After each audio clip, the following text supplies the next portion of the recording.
গলে সাইলাম গলে সাইলাম গলে সাইলাম ওম বিষ্ণু ওম বিষ্ণু ওম বিষ্ণু বিষ্ণু প্রভু দিয়ে কিংবা চরম চেষ্টা শত্রুকে নাই ক্ষতি করা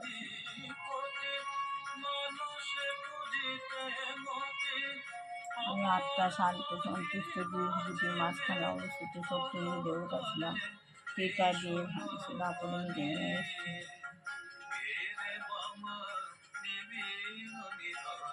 কলিকে চেষ্টকর্ম করবার জন্য উপর উঠছি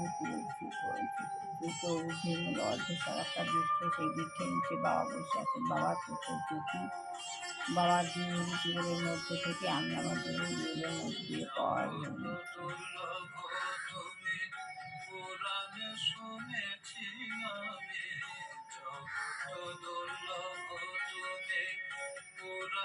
শুনেছি আমি অসার সংসারে মগ সার হয়েছ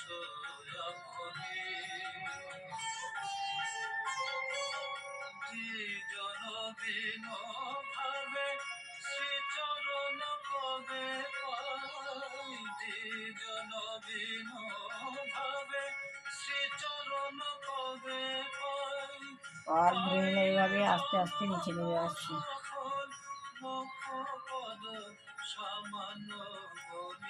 ফোন যারা রিচার্জ করতে সে অনেকে রিচার্জ করে এলাম সেগুলো যাচ্ছি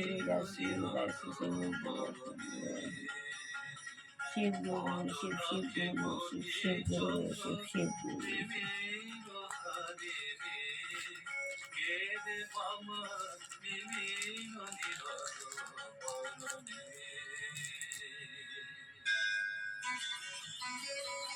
কেমন লাগছে কালী কথা আপনার মতামত আমাদের জানান হোয়াটসঅ্যাপ করে 7890983983 নম্বরে ও মা সরস্বতী মা সরস্বতী লক্ষ্মী দেবায় লক্ষ্মী দেবায় লক্ষ্মী দেবায়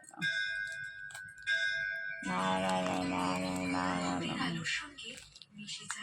গীতা গীতা গীতা গীতা এই হলো আমার অন্তর্নিহিত দেবতা গুরু ছাড়া দিয়েছি এই জন্য এই ছবি একটাই বেরিয়েছে আর বেরোয়নি প্রাকৃতিক অপ্রাকৃতিক একসঙ্গে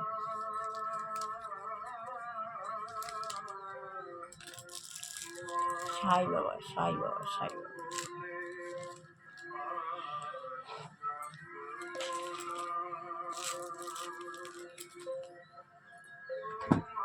সাই বাবা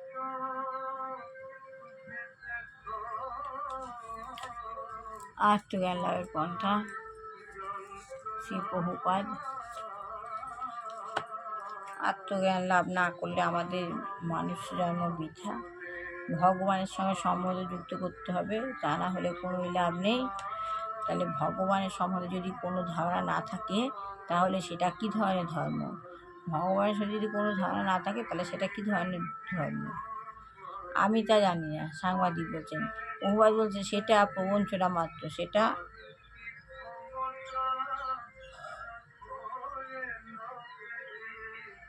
প্রবঞ্চনা তমগুণের ধর্ম এখন মানুষের যেহেতু ভগবান সম্বন্ধে কোনো ধারণা নেই তাই ধর্ম সম্বন্ধে তাদের কোনো ধারণা নেই ভগবান সম্বন্ধে কোনো ধারণা নেই মানে ধর্ম সম্বন্ধে তাদের কোনো ধারণা নেই সেটি হচ্ছে ধর্মের অবনতি এবং যেহেতু ধর্মের অবনতি হচ্ছে তাই মানুষেরা পশুর মতো হয়ে যাচ্ছে সেটা হচ্ছে ধর্মের অবনতি যেখানে ধর্মের কোনো ধারণাই নেই সেটা হচ্ছে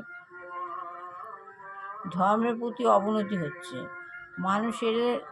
সেরা পশুর মতো হয়ে যাচ্ছে তাই পশু মানে যার স্মৃতিশক্তি নেই পশু মানে যার স্মৃতিশক্তি নেই খাবার দেখে একটা কুকুর যখন তা খেতে আসে তখন তাকে তাড়িয়ে দেওয়া হয় আবার সে আসে কেননা তার স্মৃতি নেই আবার সেও আসে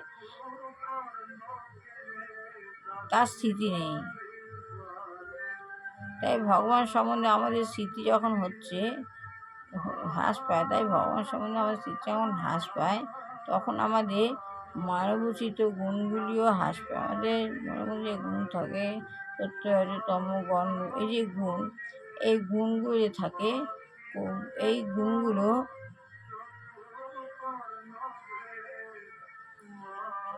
তখন আমাদের মানবচিত গুণগুলি হ্রাস পায়। কলিযুগে এই মানবচিত গুণগুলি হ্রাস পাবে, অর্থাৎ মানুষের কুকুর বিড়ালের মতো হয়ে যাবে মানুষ। সাংবাদিক বলছেন আমার দ্বিতীয় প্রশ্নটি হচ্ছে বৈদিক সংস্কৃতি সম্বন্ধে। মানুষের অতি যোগ বা যে তা অদৃষ্টবাদী, মানুষের বিশ্বাস যা তা অদৃষ্টবাদী। তার ফলে মানুষ অদৃষ্টের উপর নির্ভর করে বিশ্বাসের দাস হয়ে পড়ে। অদৃষ্টের উপর নির্ভর করে বিশ্বাসের দাস হয়ে পড়ে এবং তাই এই ধর্মে অনুগামীদের প্রগতি হচ্ছে না। এই যুক্তি কতদূর সত্য? শ্রীপদ বলছে, প্রগতি কি?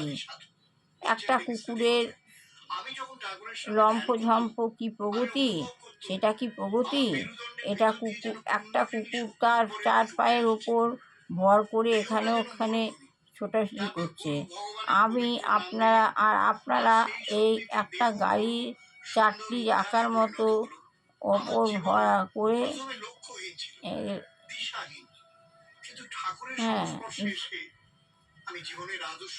সেটা কি প্রগতি? এটা কুকুর 4 পায়ের উপর ভর করে এখানে সেখানে ছুটোছুটি করছে, আর আপনারা একটা গাড়ির 4টি চাকার উপর ভর করে এদিকে ওদিকে ছোটাছুটি। ওটা কি প্রগতি? এটা বৈদিক পদ্ধতি নয়। বৈদিক পদ্ধতিতে উপলব্ধ হয়ে যে মানুষের কিছু ক্ষমতা রয়েছে, যেহেতু চেতনা পশুদের থেকে উন্নত, তাই মানুষের ক্ষমতা পশুর ক্ষমতার থেকে অধিক শেষ। এইটুকুনি বললাম। ভালো লাগলে লাইক শেয়ার কমেন্ট অবশ্যই করবেন। সবাই ভালো হোক, কল্যাণ হোক, মঙ্গল হোক, দুষ্টু বাচ্চা মানুষের মানুষ হোক, বিবাহিত ছেলে হোক, চাকরি হোক, জেগে দুয়াচারে এগিয়ে রয়েছেন। আমাদের পরিবেশ খারাপ করছে, ভগবান তাকে সরিয়ে নিক, না হয় চেতনা দিক। আর যে গৃহে রোগগ্রস্ত পিতা মাতা বাবা বৃদ্ধ বৃদ্ধা কোনো যুবক যুবতী আছেন, ভগবান যেন তাদের মুখ চিরে আমার ছেলে বৌমাকে ভালো রেখো, কল্যাণ করো, মঙ্গল করো, শত্রুদমন করো, সংকট মোচন করো, রোগ মুক্ত করো, খারাপ রোগের থেকে দূরে রেখো, ওদের ভালো রেখো, কাজে উন্নতি দিক, ভালো হোক। এই বলে শেষ করলাম। ভালো লাগলে লাইক শেয়ার কমেন্ট অবশ্যই করবেন।